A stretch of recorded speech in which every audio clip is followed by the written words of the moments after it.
дар деҳаи қаратоғи шаҳри Турсунзода бо иштироки роҳбарияти шаҳр ва намояндаи ҳукумати ҷумҳурии Тоҷикистон инчунин сокинону соҳибкорон як майдончаи варзишӣ мавриди баҳрабардорӣ қарор дода шуд. Иншооти варзишӣ барои бозии футболи хурд пешбинӣ гардида дар идомаи тадбирҳои созандагӣ ба истиқболи 35-солагии истиқлоли давлатии ҷумҳурии Тоҷикистон ва ба варзишу тарбияи ҷисмонӣ фаро гирифтани ҷавонону наврасон аз ҷониби соҳибкорони маҳаллӣ бо тарҳи зебову замонавӣ сохта шудааст. Иттилоъ дода шуд ки дар гузашта замини зери иншоот бекор хобида ва ноҳамвор буд ки дар доираи иқдомҳои ободонию созандагӣ ба як макони хуби варзишӣ табдил дода шуд. мо соҳибкорро тасмим гирифтем ки дар деҳа як ободӣ кунем, мана як варзишгоҳи хуб сохтем, ба истифода додем. бо дастури супоришҳои раиси шаҳр ва ҷаноби олӣ мо ҷавонон кӯшиш мекунем ки дар оянда бо чизҳои хуб созем. феълан дар шаҳри Турсунзода зиёда аз 200 иншооти варзишӣ фаъолият менамояд ки аксарияти онҳо дар деҳоту маҳаллаҳои аҳолинишин бунёд гардидааст ва ҷавонону наврасон аз онҳо самаранок истифода мебаранд.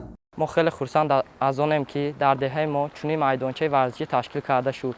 мо ҳар рӯз баъд аз дарс дар вақтҳои холигиамон омада дар ин ҷо ба варзиш машғул мешавем. Қаратоғ аз деҳаҳои калонтарини шаҳри Турсунзода ба ҳисоб рафта, сокинонаш дар фазои тинҷиву осоиштагӣ ва шукргузорӣ аз соҳибистиқлолӣ кору фаъолият намуда истодаанд. Ин мавзеъ макони сайру сайёҳати ҷаҳонгардони дохиливу хориҷӣ аст. Аз ин рӯз зимни суҳбат бо сокинон роҳбарияти шаҳр аз онҳо даъват ба амал овард ки ҷиҳати сабзу хуррамгардонӣ пайваста тозаву озода нигоҳ доштани макони зисти худ ва ободониву созандагиҳо саҳмгузор бошанд. Шароити фарзандони худро беҳтару хубтар гардонида имконият фароҳам оранд то дар рӯҳияи ватандӯстию хештаншиносӣ ва тарбияи ҷисмонӣ ба воя расанд. зеро ободонии деҳа ва пешравии сатҳу сифати зиндагии мардум аз худи сокинон вобастагӣ дорад. ҳамзамон дар маҳаллаи чоруми шаҳр як бинои баландошёнаи истиқоматӣ бо шароити муосири зист ба истифода дода шуд ки 9 ошёна буда намои берунаи он бо тарҳи муосир оро дода шудааст.